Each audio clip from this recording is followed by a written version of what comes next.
This time on Breakfast, where we have a little skeet around the news, take a little deeper for one or two stories you might not have heard about. So let's begin. Let's go with you, Sian, first of all, this morning.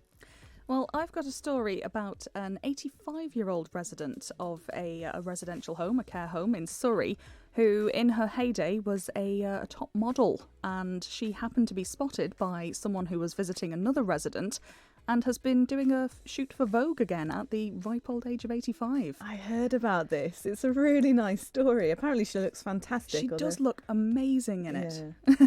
But yeah, he just thought she had good poise, and turns out that Leslie McLennan, she in the 50s worked for Yves Saint Laurent, also Dior, has been in Vogue before, so a very credible model in her heyday, but yeah, still doing it. Good on her. That must have been incredibly flattering as well to sort of be asked, and obviously, like you say, looks great. So I think that's a really nice story. I think there's a lot to be said about sitting in residential homes and care homes and just talking to people, because it's so often forgotten, and these people have the most incredible lives and stories to tell, and it's nice to see one of those given a spotlight. Definitely. Everybody's got a good story somewhere. There's a really nice quote from her as well about the photographer. She said, "James made me feel perfectly at ease. He was the real McCoy. I would have said so if he wasn't." Oh, that's it. She sounds fantastic. Leslie sounds like a no-nonsense kind of lady. Very good. What have you got for us, Alex? Mine is probably going to make everybody feel pretty inadequate, put everyone to shame.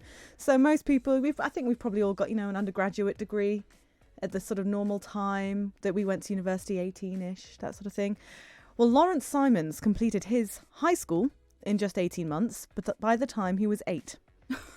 He's about to finish his degree in electrical engineering at Eindhoven University of Technology at 9. Wow. It took him about 9 months. He's got an IQ of 145, a photographic memory. He wants to change the world of cardiac surgery. Both grandparents are currently dealing with heart conditions, which is what he wants to do.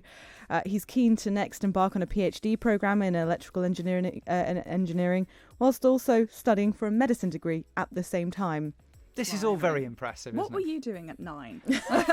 I certainly wasn't doing that. I was scratching around the headlands in Peel, probably getting up to no good and watching Neighbours most likely after school. That's what I was doing. So nothing as groundbreaking as that. Keenan and Kel or something. No, he's graduating next month, and it will make him the youngest ever graduate in the world. He'll be in the Guinness Book of Records. But he's a little boy from Amsterdam who's just hyper intelligent and extremely impressive. So, yeah, if you felt good about something this week. Anyway, you wonder how this is. Is there some kind of biological reason, or is it genetic? I don't know. It's just incredible, really. His tutor at the university said that the second person that is most... What is it? So he's at least 3 times smarter than the next most intelligent student he's met during his career. That's all right, isn't it? It's just incredible. There we were, thinking we were being vaguely intelligent if you're thinking it's all being parents pushing him and he'll have no social skills, apparently he's been described as not only a bit of a genius, but an incredibly sympathetic young boy. Good on him. For him. That's good. Well, do you know what? I think he might do rather well then on Who Wants to Be a Millionaire, linking nicely into my story this morning. Do you remember the coughing scandal in 2001? Well, I didn't know about this, but they're making a TV drama out of the whole thing because it was a huge story at the time. If you remember, it was Major Charles Ingram. He was the contestant. His wife Diana was in the audience, and Tequin Whittock was the guy who was supposedly doing all the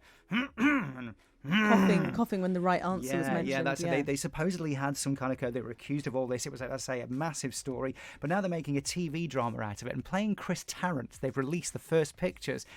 Michael Sheen, the actor who has done loads of films playing real life people. I can imagine that, actually. He was Tony Blair in The Queen. He was Brian Clough in The Damned United. He's a fantastic actor. Really good. He was David Frost as well in the Frost Nixon film. And there's others. He's become an absolute master. The Damned United. Yeah, very good. The leads manager. Brian Clough, Oh, you said that, sorry. That's the one. I hear football and I glaze over until I have something to say. Sorry. She's zoned out slightly there. But he was brilliant as Brian Clough. So this is going to be shown next year on TV. Matthew McFadden is playing Major Charles Ingram. And you know Sian Clifford from Fleabag? She plays the sister. Yes, yeah. She is playing Diana Ingram. And actually there is a bit, trying to remember what Diana looked like, there is a bit of a likeness.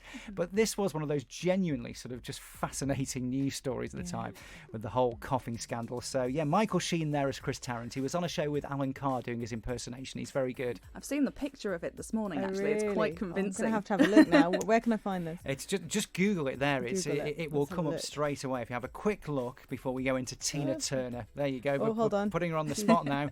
Hang on, Tina's coming. You've got 20 seconds. Oh, okay. Oh, hold on. Can you see it? Not yet. No. Very. No, do you know what? All that's popping up is the one that Jeremy Clarkson did, so I'll have to have a more extensive Google, sorry. We prefer Michael Sheen to Jeremy Clarkson, that's for sure. So yeah, look out for this. Going to be a good drama. Next year it'll be on the telly.